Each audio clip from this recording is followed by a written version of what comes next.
So guys आज की Friday night SmackDown जो हो रही थी मोहेगन सन एरिना सीज प्लाजा से वो फाइनली एंड हो चुकी है। कीगन क्वीन वाला सिनेरियो यहाँ भी होने वाला था, तो चलिए एक बारी नजर मार लेते हैं कि आज हमें यहाँ क्या कुछ देखने को मिला। एंड नाउ आप देख रहे हैं रेसलमैनिक्स एंड सब्सक्राइब करना तो बनता है। तो शो की धमाकेदार शुरुआत होती है निक एल्डिस से, जो सबसे पहले सबका वेलकम करते हैं। देन वो कोडी रोड्स को इंट्रोड्यूस करते हैं। कोडी रोड्स रिंग में आ जाते हैं थंडरस ओवेशन लेते हुए। निक कहते हैं कि कांग्रेचुलेशंस, तुम बैकलैश में जीत गए। तुमने एक ऐसे परफॉर्मर को हराया जिसे इस जनरेशन का बेस्ट परफॉर्मर कहा जाता है। ये करना आसान नहीं है। कोडी कहते हैं चलो ये तो कल की बात हो गई, मैं अपना टाइटल डिफेंड करने के लिए तैयार हूँ। निक कहते हैं आपका अपोनेंट पहले डिसाइड कर लिया गया है। कोडी जरा सा कंफ्यूज होते हैं, जिसके बाद निक एल्डिस लोगन पॉल को इंट्रोड्यूस करते हैं। लोगन पॉल रिंग में आते हैं, निक एल्डिस से हाथ मिलाते हैं, बट कोडी कहते हैं मुझे पता है तुम क्या बात करना चाहोगे।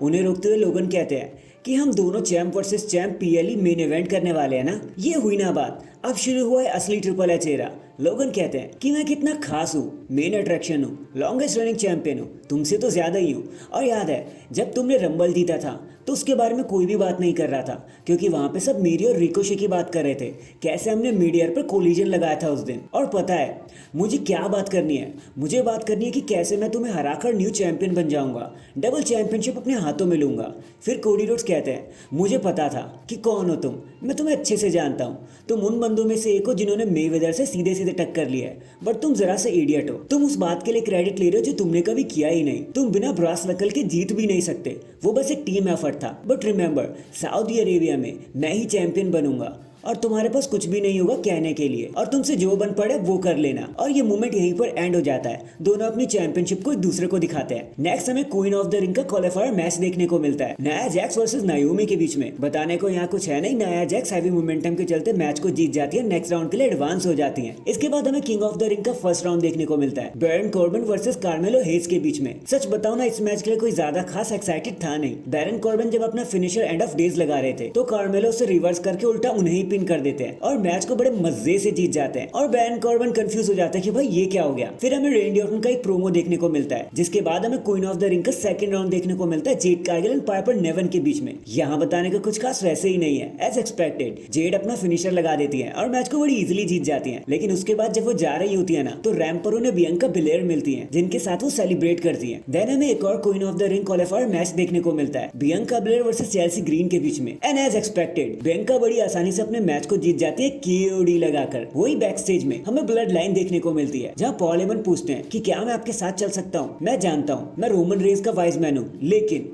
सोलो कहते हैं लेकिन क्या, तुमने झूठ बोला रोमन को ड्राफ्ट से बाहर निकाल के, और उसी वजह से हम राउंड 3 में ड्राफ्ट हुए। हमको पहले ही हो जाना चाहिए था, बट तुमने झूठ बोला पॉल। सोलो कहते हैं कि मैंने देखा कि कैसे तुम जेउसो के पास गए थे मदद मांगने के लिए। पॉल कहते हैं कि यार ऐसा कुछ भी नहीं है, आप गलत सोच रहे हो।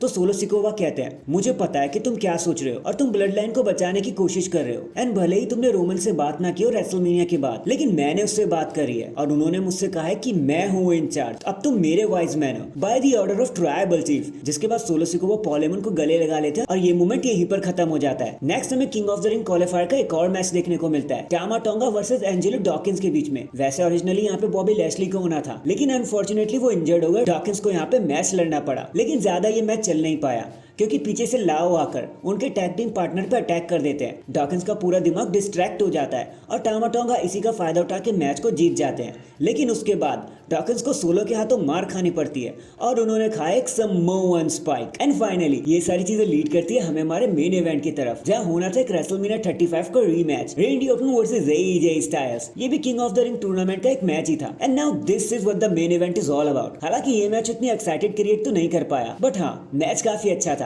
लेकिन इन दी एंड एजे स्टाइल ने अपनी पूरी कोशिश करी जीतने की, लेकिन रेंडी ऑर्टन का इस पे कोई भी असर नहीं पड़ा, क्योंकि एक आर्क आउट ऑफ नोवेयर और 1 2 3 3 सेकंड बाद रेंडी ऑर्टन अपने राउंड को जीत जाते हैं और नेक्स्ट राउंड के लिए एडवांस भी हो जाते हैं। एंड डैंग, इसी के साथ हमारी आज की फ्राइडे नाइट स्मैकडाउन यहीं पर खत्म हो जाती है। वैसे आपका आज के शो के बारे में क्या कहना था, कमेंट करके जरूर बताना। एंड चैनल पर नया तो चैनल को जल्दी से लाइक एंड सब्सक्राइब कर दो। बाकी मैं मिलता हूँ आपसे किसी और अपडेट के साथ, तब तक के लिए अपना ख्याल रखें और खुश रहें।